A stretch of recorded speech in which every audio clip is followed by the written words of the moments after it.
নকশালবাড়ির সাতভাইয়া মোড়ে পথ দুর্ঘটনা। জাতীয় সড়কের পাশে দাঁড়িয়ে থাকা লরিতে ধাক্কা, লরির পিছন থেকে ধাক্কা বাইক ও স্কুটারের। কিভাবে দুর্ঘটনা ঘটলো, বিশ্বজিৎ রয়েছে আমাদের সঙ্গে, আরো বিস্তারিত বলবে বিশ্বজিৎ।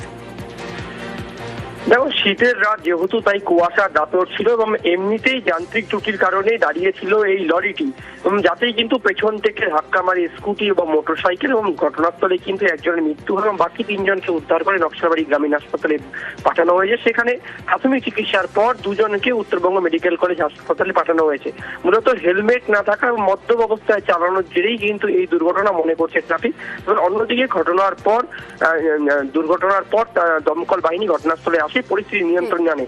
আগামীকাল থেকে কিন্তু বাইকবিহীন, যারা হেলমেটবিহীন যেসব মোটরসাইকেল, তাদেরকে কিন্তু মোটরসাইকেল শান্তি মতো চালানো এবং যাতে দ্রুত গতিতে না চালানো হয়, যাতে কোনোভাবে দুর্ঘটনা না পড়ে, সেদিকে কিন্তু নজর রাখার দিকে কিন্তু তৎপর হবে পুলিশ প্রশাসন।